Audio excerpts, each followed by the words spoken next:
Joseph Dalton Hooker, Carl Linnaeus আর Robert ব্রাউনদের কথা হয়তোবা অনেকেই শুনেছেন। এরা সবাই ১৭ আর ১৮ শতকের বিখ্যাত উদ্ভিদ বিজ্ঞানী ছিলেন। কিন্তু তাদের জন্মের আরও ৫০০ বছর আগে এমন একজন মুসলিম উদ্ভিদ বিজ্ঞানী ছিলেন, যিনি ছিলেন বিশ্বের ইতিহাসে ঔষধ তৈরিতে প্রথম ফার্মাসিস্ট এবং কেমোথেরাপির পথপ্রদর্শক। তিনি হলেন ইবন আল বাইতার, এক বিস্ময়কর মুসলিম বিজ্ঞানী, যিনি ঔষধ ও উদ্ভিদের গুণাগুণ নিয়ে যুগান্তকারী গবেষণা করেছেন। আল বাইতার ইসলামের স্বর্ণযুগে আবির্ভূত সর্বশ্রেষ্ঠ পণ্ডিতদের একজন হিসেবে বিবেচিত হন। শুধু উদ্ভিদেই নয়, বরং একই সাথে তিনি ফার্মাকোলজি ও রসায়নশাস্ত্রেও সমান পারদর্শী ছিলেন। বহুবিদ্যা বিশারদ এই মুসলিম বিজ্ঞানী তৎকালীন ইসলামী সভ্যতার প্রাণকেন্দ্র আন্দালুসিয়ায় একজন চিকিৎসক ও গবেষক হিসেবে ব্যাপক জনপ্রিয়তা অর্জন করেন।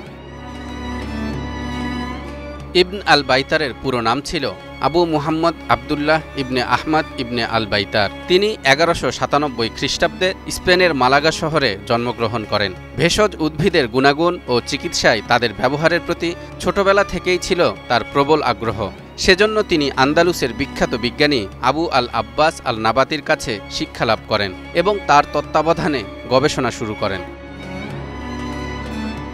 উদ্ভিদের প্রতি তার প্রবল আগ্রহ এতটাই ছিল যে ১২১৯ সালে উদ্ভিদ সংগ্রহের অভিযানে তিনি জন্মভূমি স্পেন ত্যাগ করেন এবং আফ্রিকার উত্তর উপকূল বরাবর এশিয়া মাইনর পর্যন্ত বেশ কয়েকটি দেশ ভ্রমণ করেন।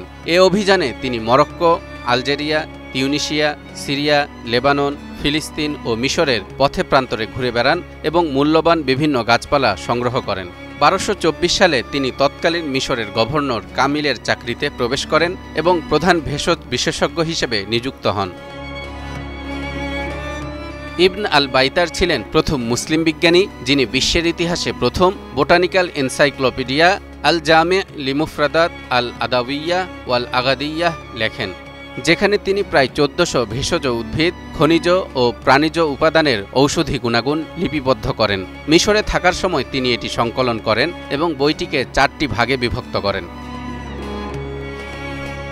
আল বাইতারের রচিত এই বইয়ের বিশেষ কিছু বৈশিষ্ট্য: প্রায় ৩০০ প্রকার নতুন উদ্ভিদের ঔষধি গুণাগুণ আবিষ্কার করেন, বিভিন্ন রোগের জন্য প্রাকৃতিক ঔষধ তৈরি করেন, বৈজ্ঞানিক পদ্ধতিতে উদ্ভিদের রাসায়নিক উপাদান বিশ্লেষণ করেন। এই বইটিকে ফার্মাকোলজি ও বোটানির প্রথম বিশ্বকোষ বলা হয়। ১৭৫৮ সালে বইটি ল্যাটিন ও ইউরোপীয় ভাষায় অনুদিত হয়ে শতাব্দীর পর শতাব্দী ধরে চিকিৎসকদের গাইডলাইন হিসেবে ব্যবহৃত হয়েছে। এত কিছুর পরেও তার সবচেয়ে উল্লেখযোগ্য সাফল্য ছিল হিন্দিবা নামক উদ্ভিদের ক্যান্সার বিরোধী প্রভাব আবিষ্কার।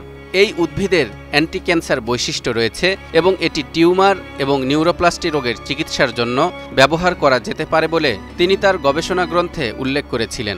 পরবর্তীতে অন্যান্য বিজ্ঞানীদের গবেষণায় তার তথ্যের সত্যতা নিশ্চিত হয়েছিল। এই মহান বিজ্ঞানী ও ফার্মাসিস্ট ১২৪৮ সালে সিরিয়ার দামেস্কে মৃত্যুবরণ করেন। তালহা ইবনে রেজা, নিউজ 24।